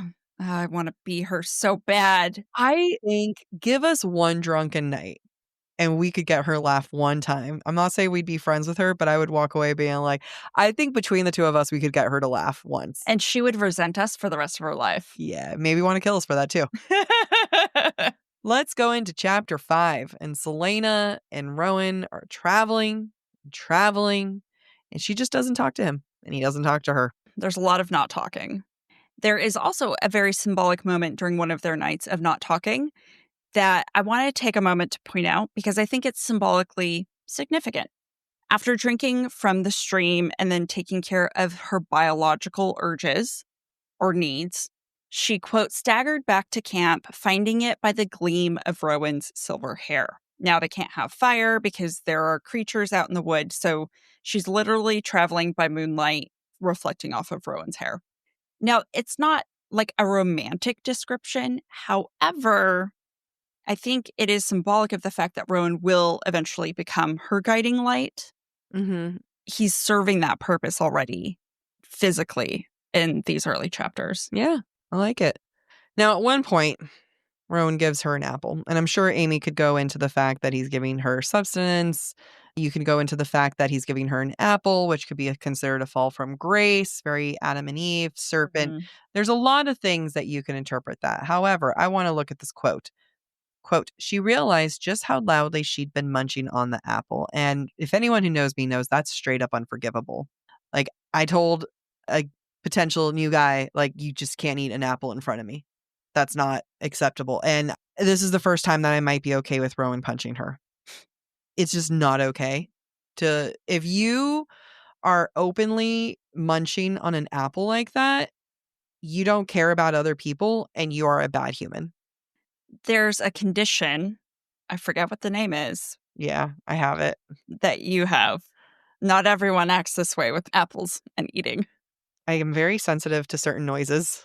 You know what? I think it's actually a lot more people than we realize. Yeah. It's more obvious the more stressed I am. It comes out more. Yeah. But it was funny. I did have to give him that talk. You know what? It's fair that he needs to be forewarned. Yeah. Celaena notices there are small fairies that we haven't actually really seen since early Throne of Glass. Quote, the fairies kept their unblinking vigil. Wishing she hadn't downed the food so quickly, Celaena watched them back, ready to spring to a defense position. Rowan hadn't moved. Now, Rowan obviously doesn't see these little fairies as a threat. Celaena mentally does. She doesn't know if they're associated with the fairies back in Terrasen. And if you think about it, they've been leaving her gifts all her life, so she's avoided them intentionally to disguise her identity. Maybe Celaena has forgotten that she doesn't have to be on guard around them anymore, but she does seem to view them with some trepidation. Yeah. And we have to understand why. Yeah. We then move to chapter 6, and Dorian is visiting the King of Aelin in his breakfast room, and there are a ton of power dynamics going on. Quote, Dorian Havilyard stood before his father's breakfast table, his hands held behind his back. The king had arrived moments ago, but hadn't told him to sit. Reminded instantly of where things stand between Dorian and the king. And this is a very, very intense juxtaposition of how they will visually appear at the end of the novel, though the power dynamics sadly stay the same. Even though the king is sitting and Dorian is standing over him, it is ultimately the king who is in control. He's the one eating while Dorian stands there kind of like a soldier. Dorian knows that he may have griped about this in the past, but, quote, having magic, the best he could do these days was maintain a low profile to keep his father or anyone else from looking too long in his direction. So Dorian stood before the table and waited. Dorian's essentially been diminished to an obedient dog, Yeah. kind of waiting for scraps or instructions, just like, okay, I'm here. Mm-hmm. Do I get something from you now? Love. No love, none at all. When the king of Aedion finally deigns to speak to Dorian, the use of titles reinforces their dynamics. Quote, you're quiet this morning, prince. The conqueror of Aurelia reached for a platter of smoked fish. Now, this is from Dorian's point of view, and he thinks of his father as the conqueror of Aurelia. Like, what is a prince compared to a conqueror? Nothing. Very true. Very, very true. Since we're in Dorian's point of view for the first time, we now get to have a sense of where he is in his growth. Quote, Chaol has shut him out so completely that Dorian didn't feel like attempting to explain himself to his friend. What I find it to be interesting is that Dorian has matured in many ways, but when it comes to Chaol, he does not mature. I think he understands why Chaol had to cut him out. Like, on a certain level, he even thinks about how there's plenty of people who would turn him in. And he knows Chaol wouldn't do that. And Chaol says, hey, I need to make sure I protect you any way I can. But Dorian has been doing these microaggressions towards Chaol since book 1. And this is just bubbling over at this point. Now, the irony of Dorian's situation in general in this book is like what we discussed last season. The fact that he is so powerful, he is weak. Instead of being able to exhibit that power that he has, the magic, it actually ends up putting him on the defensive and making him try to appear smaller and insignificant in all situations, including with the king. Mm-hmm. When Dorian questions the king's use of Aedion, because, at the end of the day, he knows Aedion probably isn't loyal to their crown, the king rewards Dorian by saying, you got to go spend time with Aedion now. And Dorian thinks, quote, and just like that, his father fed him to the wolf. Yeah. Because at the end of the day, if anyone were to find out about Dorian's magic and rat him out, Dorian probably believes it's going to be Aedion. Mm-hmm. Because Aedion has nothing to lose. Aedion probably hates Dorian's guts. Yep. So why not? Before Jac talks about Aedion and Dorian's interaction, I want to call out a specific moment going back to this idea of symbols of power. Quote, the wolf had let out a low chuckle and shrugged, the scarred hilt of the sword of Orinth catching the near blinding sunlight. We know at this point, or we learn soon, that the sword of Orinth technically belongs to Aelin as the rightful heir. Aedion asked for it as a quote-unquote gift from the king of Aedion after he slaughtered a bunch of people. We learned from Aedion's point of view in the future that's because he wanted to earn it back to give to Aelin when he sees her again. Mm-hmm. The fact that the hilt of the sword is scarred... Do we learn that in this book or in a future book? In this book. Okay. The fact that the hilt of the sword is scarred is so significant when you remember that Aedion said to Dorian, symbols have power. Mm-hmm. The sword of Orinth is literally the symbol of the kingdom of Terrason's power, and it's been so damaged that it's scarred, just like Terrason, Aedion, and Aelin have been scarred. Yep. Aedion and Dorian go for a walk because Daddy told him so. And Aedion is kind of sheep herding him away farther and farther from the guards just so that they could have this moment. Quote, just enough time for Aedion to subtly trip Dorian into one of the thorny walls, still humming his lewd songs. A couple things. One, Dorian doesn't even say, like, what the fuck, bro? What the hell? Like, there is not even an inch of reaction from Dorian. How often does this happen? Again, very strange to me. Two, it also shows that Aedion hates Dorian. These microaggressions are, I mean, this is more aggression. It's against the king and Dorian. So maybe we should be guessing that Aedion is against the king himself. It's a great point. There is something so very immature about this that we might not take it seriously because it feels like Aedion's just a middle school bully. Mm-hmm. What I think we fail to grasp, and that I appreciated, I was thinking about this in my notes, is that this is probably the extent of what Aedion can actually do to Dorian. Yeah. And that's the irony. Like, Dorian views Aedion as a wolf, but all Aedion can do to Dorian is trip him. Yeah. And for Dorian to not stoop to Aedion's level of immaturity or raise a fuss about it is telling, because if he did so, he would appear weak, right? Oh, Aedion tripped me. Like, who gives a shit? But he also can't do anything because if he were to say something against Aedion, it would appear weak because Aedion's stronger than him. Exactly. No matter, but Dorian has an issue of just looking weak all around. Yep. He loses. Yeah, because what hasn't changed through all of this is Dorian's pride. At this point, Dorian goes to see the healer, Sorscha, and, quote, Dorian held up his bloodied hand. Thorn bush. That's what he says to Sorscha. Because rose bushes made his cut seem that much more pathetic. Dorian is still concerned about how he's viewed and not being considered manly. And I think that's part of the reason why he's going to be attracted to Sorscha.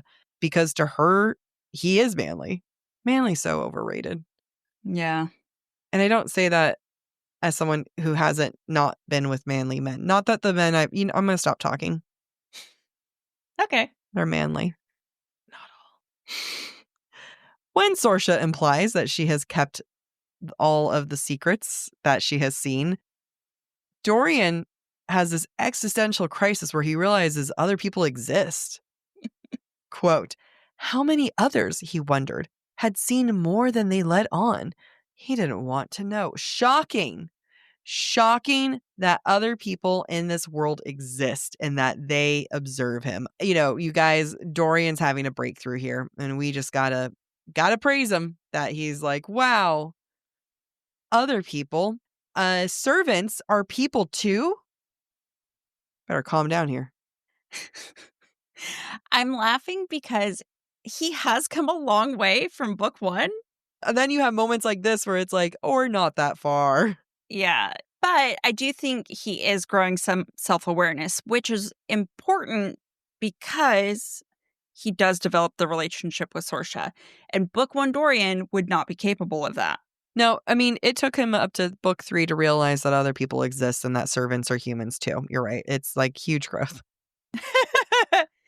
Quote, there was no anger in it, Sorscha's tone, as there should have been. The spoiled prince and his entitled friends, too absorbed in their own lives to bother learning the name of the healer who had patched them up again and again. See, that's self-awareness. That's Dorian thinking to himself, wow, I'm dumb. Yes and no, because he's threw his friends in there. I promise you Celaena knows her name. I doubt that. Oh, no, I'm sure Celaena, like, she's an assassin. Okay. It doesn't matter because she dies. Wait, in this book or is it in this book? Yeah. Wow. Let me... I didn't realize you hadn't reread it. No. Well, sorry for the surprise. spoiler. No, it's going to be a great surprise for me. What the other thing I want to point out is the fact that it took separation from Chaol and Celaena, both of whom Dorian feels like he's been rejected by, for Dorian to even become aware of Sorscha. And that's important because Dorian, as we said, or as Jac said in last season, Dorian didn't really develop feelings for Celaena until Celaena rejected him. Mm-hmm. And then he really started to care for her. The same can be said here. Dorian isn't capable of developing feelings for Sorscha until the only people he thinks he cares about have rejected him. Yeah.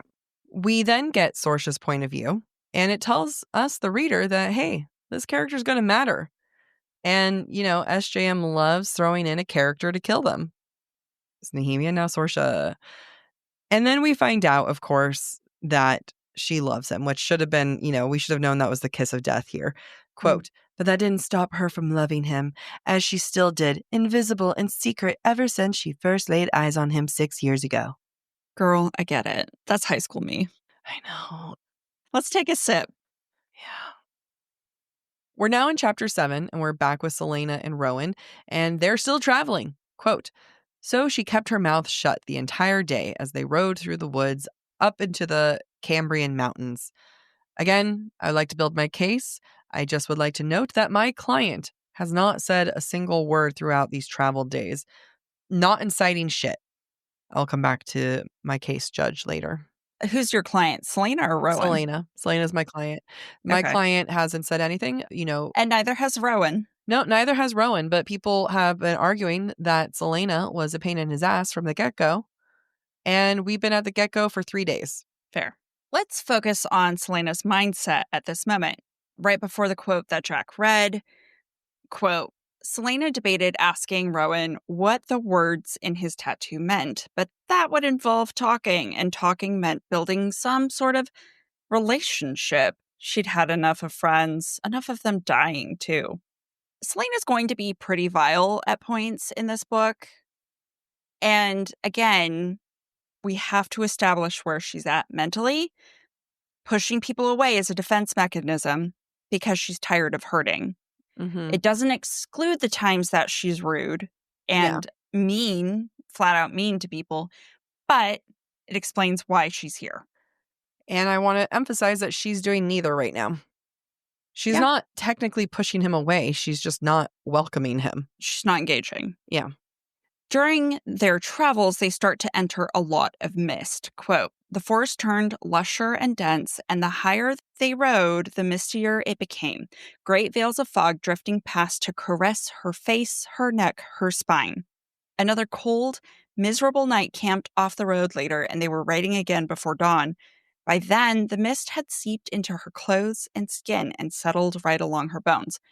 The mist is very intimate in this scene, and it could just be atmospheric, but something about it feels symbolic. I don't know if it's Celaena's misery, her guilt, her depression, or her isolation. There's something about it to me that I was like, this means something, and I can't pin it right now. We'll have to see if there's more mist imagery. Yep. When they get closer to the fortress, Celaena has a very visceral reaction to it. Quote, wards, magic wards, her stomach turned. If they didn't keep out enemies, they certainly served as an alarm, which meant the 3 figures patrolling each of the 3 towers, the 6 on the outer retaining walls, and the 3 at the wooden gates would now know they were approaching. Men and women in tight leather armor and bearing swords, daggers, and bows monitored their approach. I'd rather stay in the woods. That's Celaena. I think this is a little moment of a trauma response to Endovir. That's a great point. Didn't even think about that. Thank you. There's a different passing thought that Celaena has I wanted to point out. Celaena thinks, quote, Rowan might not have spoken to her for most of their journey. He'd shown as much interest in her as he would in a pile of shit on the road. Just want to point out that because whether or not she likes Rowan, if she thinks Rowan thinks she's no more interesting than a pile of shit on the road, again, it reflects her own internalized self-loathing. Mm-hmm. And then finally, we get a description of May's throne room. Quote, it wasn't the carved oak furniture or the faded green drapes or the warmth of the fire that made her stop dead. I like the description of it because there is warm fire, oak furniture, but it's the faded green drapes that kind of catches my eye because it implies that it's worn and that it might have lost something. It might have lost values and morals, you could say. Yeah, I think that's a good point. And we have to remember green is the color of Terrazin. Yep. And faded, for it to be faded green, to what extent is it a shabbier, a shadow of what Terrazin is? Yep. All right, so that was the first episode. First episode. It's weird because we're about to still keep recording. Yeah, we are. But this is where the episode for Tuesday ends. And why is that? Because we're doing something different this season. Breadcrumbs and Broomsticks, because they're spoilery in nature, are going into a separate episode on Thursdays, while the main analysis content will remain in our Tuesday episode. This is also where we're going to be discussing listener thoughts and interpretations, and we are going to collect your emails, DMs, and every week we put up a prompt that we ask you to answer, and that's a prompt that we will then discuss in Breadcrumbs and Broomsticks. So to wrap up this episode, we're going to answer the question for the week, which is, do we believe the opening of Heir of Fire is adequately set up by the preceding events in Crown of Midnight, as well as the status of everyone and every relationship? Everyone but Celaena. Yes, that's an easy answer. I'm sorry. Wow. No, I it's didn't fine. mean it that way. No, it's fine. I'm happy. I agree with you. That's the succinct answer. Yeah, it's just, we hinted at it, we talked about it. SJM needed to get to a place very quickly. She had a vision of where Celaena was going to be, and there was too much work that had to happen. This is already a much bigger book than Throne of Glass and Crown of Midnight. It's 500 pages, right? Mm-hmm. And roughly. And she needed to get straight into it. And she needed Celaena to grow in a very specific way. I could be on board with it, but the setup to get here, it was too rushed. It was hard for it to be like, all right, in the first chapter, we're going to have her go from gung-ho to depressed to, okay, I guess I'm willing to do something, just so that we can have this spiraling, depressed Celaena this whole book. And clearly SJM had a vision and it could link. She just didn't spend the time to make it link. Yeah, I think because she wants the inciting incident essentially to be Celaena meeting Rowan so that Rowan can take her to Maeve, correct? Yeah. And for Rowan to be disdainful of Celaena, for him to justify the way he treats her, she has to be this bumbling mess, right? She has to be drunk. She has to given up on her mission. Mm-hmm. Because for him to come and meet her while she's trying to figure out her mission to kill her family doesn't really work. No. And I wonder to what extent the original version of Heir of Fire, did it start with Celaena meeting Maeve? Like, did it even really start in Wendlin? Yeah. And was the Wendlin start, the first chapter, really kind of something that had to be brought in because there was too much of a jump between Crown of Midnight and Heir of Fire? Yeah, it feels like there was a lot of self-service to make the dynamic between Celaena and Rowan work. That was the primary goal, is this is their dynamic. I need it to be a certain thing. Yeah. And the Celaena that we had at the end of Crown of Midnight was not the Celaena at all. Yeah. And SJM's manipulating the story to meet the needs that she has. Yeah. And I think it's obvious. I think it's, not that it's not justifiable, not that I'm saying that Celaena wouldn't be depressed. Like, yes, all the things that make sense, but it's too rushed. Yeah. I agree. I wonder what a 1-page prequel or prologue would have done. Interesting. Just so that we visually have it separated a little bit more. Yeah. That's a good point. Thank you. All right. Now let's sign off so that you guys can get ready for Thursday's episode, which we're about to still keep recording.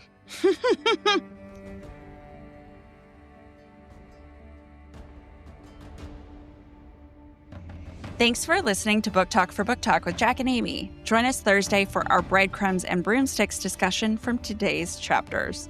If you're enjoying the show, please don't forget to rate and review and subscribe to your favorite podcast platform. It really helps other readers and listeners find us. And of course, we'd love to hear what you thought of today's episode. Share your comments through our forum at booktalkforbooktalk.com, and we might feature your feedback in a future mini episode or on a Patreon exclusive episode. For merch and more ways to support the show, head to booktalkforbooktalk.com. You can also follow us on TikTok, Instagram, and YouTube at the handle BookTalkForBookTalk. And don't forget, join us as we keep the analysis going by subscribing to our Substack to get more insights on the romantasy and romance world. Head to the subtextsocietyjournal.substack.com. Bye.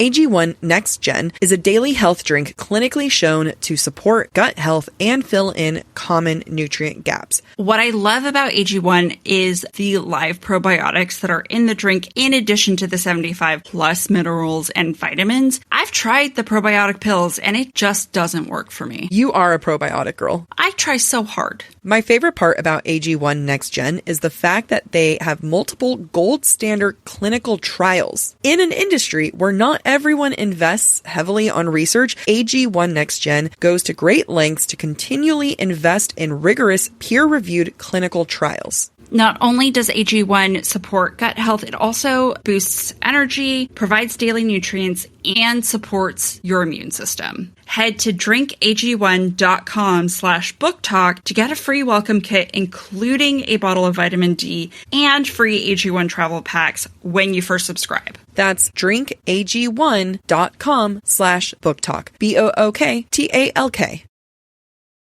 I have been looking for a multivitamin for a really long time, and Ritual has actually always been on my list to check out. And I am so happy that we are partnering with them today because Ritual's essential multis have the nutrients most of us don't get from our food and all in their clean, absorbable forms. They're super heavily researched, and there's no shady additives or ingredients that do more harm to your body, which is exactly what I need because I already do enough harm to my body. And I'm right there with you. I use the Ritual Essential for Women 18 plus, but I also really love their daily protein because getting protein is a full-time job, and Ritual helps me. I've been loving their Symbiotic Plus gut health because, as all of you know, my gut hates me. It gives you the necessary prebiotics, probiotics, and postbiotics for a healthy system. Their Essential for Women 18 Plus multi contains 9 key nutrients in 2 delayed release capsules designed for optimal absorption per day. Ritual's multivitamins are vegan, non-GMO, project verified, gluten, and made allergen free. And even if you don't think you need those things, trust me, you need those things. Instead of striving for perfect health, aim for supporting foundational health. Get 25% off your first month only at ritual.com/booktalk. Start Ritual or add Essential for Women 18 plus to your subscription today. That's ritual.com/booktalk. BookTalk for 25% off.